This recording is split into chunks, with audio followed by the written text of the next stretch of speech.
The Legend New Sarana Stores in RD sale 1+1 offer. Taste the Milky Mist ice cream. Make your child sharper and smarter with SIP Abacus. Book a free trial class today.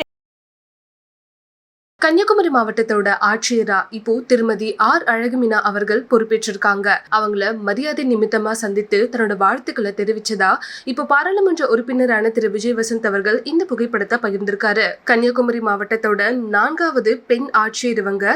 இவங்களுக்காக இப்போ விஜய் வசந்த் அவர்கள் தன்னோட வாழ்த்துக்களை தெரிவிச்சிருக்காரு. தன்னோட ஊருக்கு வரக்கூடிய அனைத்து தலைவர்களையும் வரவேற்று தன்னோட மக்களுக்காக என்னென்ன தேவை அப்படின்றத எடுத்து சொல்லி அவங்க மூலமா நிறைய விஷயங்களை செஞ்சுட்டு இருக்காரு. மக்களோட குறைநிறைகளை கேட்டுட்டு இருக்காரு. அந்த வகையில இப்போ கன்னியாகுமரி மாவட்ட ஆட்சியரா பொறுப்பேற்ற திருமதி ஆர் அழகுமீனா அவர்களை நேர்ல சந்திச்சு தன்னோட வாழ்த்துக்களை கொடுத்திருக்காரு.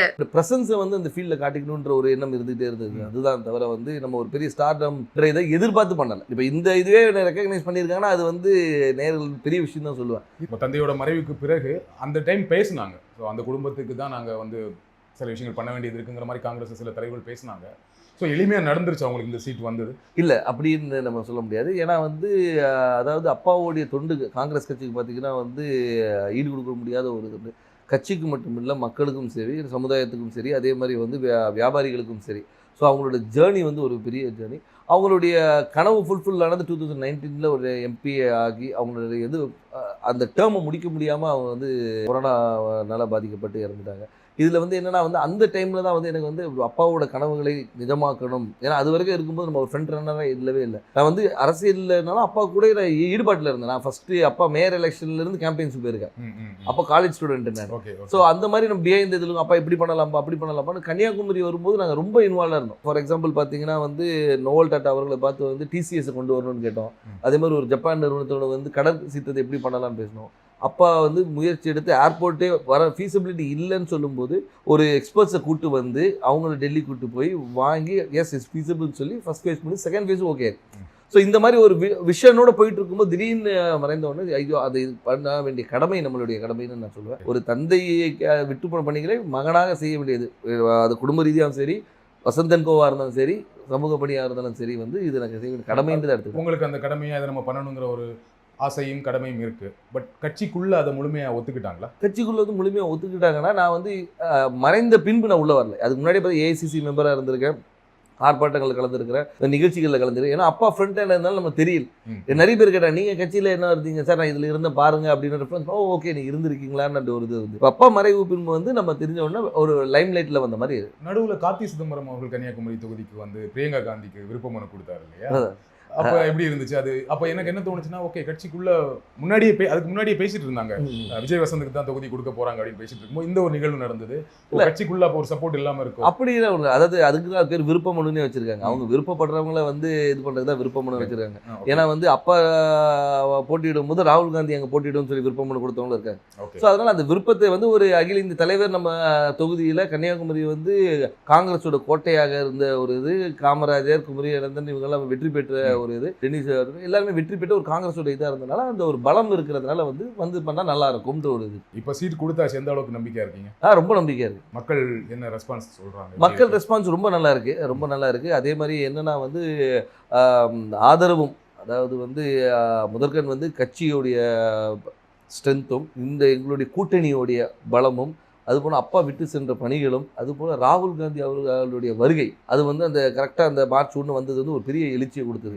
எங்கள் தொண்டர்கள் மத்தியிலும் சரி, பொதுமக்கள் மத்தியிலும் ஓகே நம்ம ஊர் வந்திருக்காங்க, அவர் பண்ண, அதாவது ஒரு தலைவராக வராமல் ஒரு தொண்டனாகவும் சராசரி மனிதனாக வந்தார். இப்போ நீங்கள் வந்து எல்லா தலைவரும் வராங்க, மீட்டிங் போகிறாங்க. அப்படி இல்லாமல் ரோட்டில் ஒரு டீ கடையில் நின்று ஒரு பையனை கூப்பிட்டு பேசி அவங்ககிட்ட ரன்னிங் இன்ட்ரெஸ்ட் இல்லைன்னா ஷூஸ் இருக்கா, இல்லைன்னா ஷூஸ் வாங்கி கொடுத்து அனுப்புகிறேன். ஸோ இந்த மாதிரி ஒரு இதுக்கு பர்சனல் கனெக்ட், திடீர்னு போய்ட்டு ஸ்கூலில் போய் தண்டனை எடுக்கிறாரு, இன்ட்ராக்ட் பண்ணுற ஸ்டூடெண்ட்ஸோட. அதே மாதிரி பார்த்தா இதுக்கு முந்தின இதில் பார்த்தா நெசவாளிகளும் சரி, விவசாயிகள் இன்ட்ராக்ஷன், மீனவர், அந்த மாதிரி எல்லாரோட கனெக்ட் பண்ணும்போது வந்து நம்மளோட ஒருத்தர் அவர் அப்படின்ற ஒரு அஃபினிட்டி வருது. அது போக மட்டும் இல்லாமல் இப்போ ஆளுகின்ற பிஜேபி அரசு மீது உள்ள எதிர்ப்பும் அதிருப்தியும் கூட ஒரு பெரிய பலமாக இருக்கும். கன்னியாகுமரியில் பிஜேபிக்கு கொஞ்சம் ஸ்ட்ராங் இல்லையா? பொன்னார் அவர்கள் ரொம்ப ஸ்ட்ராங்கான கேண்டிடேட் தான் இல்லையா? அதை மறக்க முடியாது. கண்டிப்பாக அதை நம்ம மறுக்க முடியாது. நம்ம வந்து அதாவது பிஜேபி தரப்பில் திரு பொன் ராதாகிருஷ்ணன் அவர்கள் வந்து ஒரு 2 முறை எம்பியாக இருந்தவர் தான், ஒரு பெரிய வேட்பாளர். ஆனாலும் எங்களுடைய கூட்டணி, அதாவது எங்கள் திமுக சார்ந்த கூட்டணி வந்து மிக பலமான கூட்டணி சொல்லலாம். அது வந்து திமுக மட்டும் இல்லாமல் எங்களை சார்ந்து இருந்த மதிமுக, அதுக்கப்புறம் விடுதலை சிறுத்தைகள், அதுக்கப்புறம் முஸ்லீம் லீக், அதுக்கப்புறம் மனிதநேய மக்கள் கட்சி, இது எல்லாமே பார்த்திங்கன்னா வந்து எங்களுடைய ஒவ்வொரு பேஸையும் கவர் பண்ணுது. அதாவது ஒரு முஸ்லீம்ஸ் கவர் பண்ணுது, திமுகவோட ஸ்ட்ராங் ஹோல்டு, மதிமுகவோட ஸ்ட்ராங் ஹோல்டு, அந்த மாதிரி வந்து எல்லா பாக்கெட்டும் கவர் பண்ணி எங்களோட ஸ்ட்ரென்த்தை வந்து நான் இன்னும் மொபிலைஸ் பண்ணி வச்சுருக்கோம். ஸோ இப்போ பார்த்தீங்கன்னா வந்து இது வந்து எங்களுடைய ஷுவர் ஷாட் விக்ட்ரின்னு சொல்லலாம். ஸோ உங்கள் கூட்டணியோட ரொம்ப ஸ்ட்ராங்காக இருக்குது, அந்த கூட்டணியை ஒரு பெரிய வெற்றி தேடித்தரும்னு சொல்கிறீங்க. கண்டிப்பாக திரு வசந்தகுமார் அவர்களுக்கு கன்னியாகுமரி தொகுதி மக்கள் வாக்களித்தாங்க. ஏன் விஜய் வசந்த் அவர்களுக்கு வாக்களிக்கணும்? ஏன் உங்களுக்கு வாக்களிக்கணும்? அதான் வசந்தகுமார் அவர்களுக்கு வாக்களித்தனால விஜய் வசந்துக்கு வாக்களிக்கணும்னு நான் சொல்ல வரல. ஆனால் ஒரு காங்கிரஸ் வேட்பாளராகவும் அதே மட்டுமல்ல வசந்தகுமார் அவர்கள் வந்து இந்த மக்களுக்கும் கன்னியாகுமரி மக்களுக்கும் பல துண்டுகளை செஞ்சுருக்காங்க. அது விட்டு போன பணிகளை வந்து அவர் மகன் செய்வார் என்ற ஒரு நம்பிக்கை அவங்களுக்கு இருக்குது. அது மட்டும் இல்லாமல் வந்து நான் வந்து ஒரு வாரிசாக வந்து நேராக போயிட்டு வந்து நான் நேராக டெல்லியில் இங்கேயும் போய் வரல. அடுத்த நாளே மக்களை சந்தித்தேன், மக்களோட இருந்தேன், எல்லா நிகழ்ச்சிகளை கலந்து கொண்டு எல்லாரோட நிறை குறைகளை கேட்டுட்ருக்கோம், மக்களாக இருந்தோம். அது ஏன்னா எடுத்தவொன்னே அக்செப்ட் பண்ணிக்க மாட்டாங்க. கேட்குற கேள்விக்கு நான் சொல்கிறேன், அதை அக்செப்ட் பண்ண வைக்கிறதுக்கு நான் ஒர்க் பண்ணேன். ஸோ அதனால் வந்து அப்பாவுடைய இடத்தை வந்து மகன் வந்து நிரப்பார் என்ற நம்பிக்கையை அவங்களுக்கு கொடுத்தேன். அந்த நம்பிக்கையை வந்து எல்லார் மேலேயும் பெருசாகவே இருக்குது. அதனால் வெற்றி வாய்ப்பு ரொம்ப நல்லா இருக்குது. குமரி மாவட்டத்தில் வரீங்க, ரொம்ப படித்த மாவட்டம், ஆனால் அங்கே நிறைய பிரச்சனைகளும் இருக்குது. அதை கரெக்டாக ஐடென்டிஃபை பண்ணியிருக்கீங்களா? என்னென்ன திட்டங்கள் வச்சுருக்கீங்க? கண்டிப்பாக. அதாவது வந்து நீங்கள் கன்னியாகுமரியை பொறுத்த வரைக்கும் பார்த்தீங்கன்னா வந்து இந்த மிக்ஸ் ஆஃப் ஆல்னு சொல்லலாம். அதாவது கடல் இருக்குது, மலை இருக்குது, எல்லாமே இருக்குது. அதனால் வந்து மக்களுடைய தேவைகளும் அவங்களுடைய இதுவும் நிறைய வேறுபாடுகள் இருக்குது. ஒரு பாக்கெட்டையும் நாங்கள் அனலைஸ் பண்ணி வச்சுருக்கோம். அதாவது இந்த மக்களுக்கு இது தேவை, இவங்களுக்கு இது தேவையில்லைன்ற அளவுக்கு அனலைஸ் பண்ணி வச்சுருக்கோம். மக்களுக்கு விரோதமான எந்த ஒரு சட்டத்தையும் கொண்டு வரக்கூடாது என்ற ஒரு முடிவும், மக்களுக்கு எப்போவுமே நன்மை கொடுக்கணுன்ற ஒரு சட்டத்தை கொண்டு வரணும்.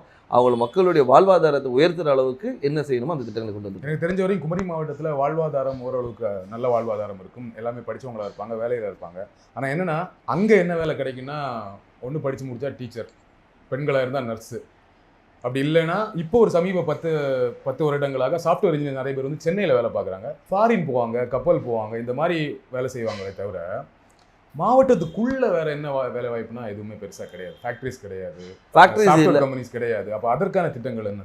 அதற்கான திட்டங்கள் நிறைய கொண்டு வர திட்டங்கள் நிறைய இருக்குது. ஏன்னு சொல்லிங்கன்னா வந்து நீங்கள் சொல்கிற ரிக்குவயர்மெண்ட்ஸ் மட்டும் பார்த்தீங்கன்னா வக்கீல்களும் நிறைய இருக்குது, டாக்டர்ஸ் நிறைய இருக்கிறாங்க. நீங்கள் சொன்ன அது நர்ஸ் டாக்டர்ஸ். அது மட்டும் இல்லாமல் வந்து லிட்ரஸி ரேட் அதிகம் இருக்கிறதுனால வந்து இவங்க பல இடங்களில் ஸ்ப்ரெட் பண்ணியிருக்கிறாங்க. ஸோ அது மாதிரி தொழிற்சாலைகளை கொண்டு வரது வந்து ஒரு சில பாக்கெட்டில் கொண்டு வரலாம். நீங்கள் பார்த்தீங்கன்னா தொழிற்சாலைகள் வந்து ஒரு இடத்துல கூட, அதே மாதிரி கடற்புற கதை வந்து டெவலப் பண்ணுறது என்னென்ன கொண்டு வரணும். ஸோ தொழிற்சாலையை கொண்டு வருது. அதனால வந்து ஒவ்வொரு ஊர் இப்போ பார்த்தீங்கன்னா ரப்பர் ஃபேக்ட்ரி இருக்காங்க, ரப்பர் ஃபேக்ட்ரியை வந்து நம்ம டெவலப் பண்ணலாம். ஸோ வந்து அது மாதிரி தொழிற்சாலை நிறைய இருக்குது. அதே மாதிரி வேலைவாய்ப்பு திட்டங்களும் நிறைய கொண்டு வரலாம். நம்ம என்னென்னா நம்ம மக்கள் என்னென்னா இங்கே இருக்கிற மக்கள் எல்லாமே பாதி பேர் வெளியே தான் இருக்கிறாங்க. இப்போ இந்த கொரோனால தான் நமக்கு தெரிஞ்சு பாதி ஊரில் இருக்கும். இவ்வளோ பேர் வந்து நம்ம ஊரை சார்ந்தவங்க இந்த தமிழ்நாடு முழுக்க இருக்காங்க தெரியும். The Legend New Sarana Stores in Aadi sale 1+1 offer. Taste the Milky Mist ice cream. Make your child sharper and smarter with SIP Abacus. Book a free trial class today.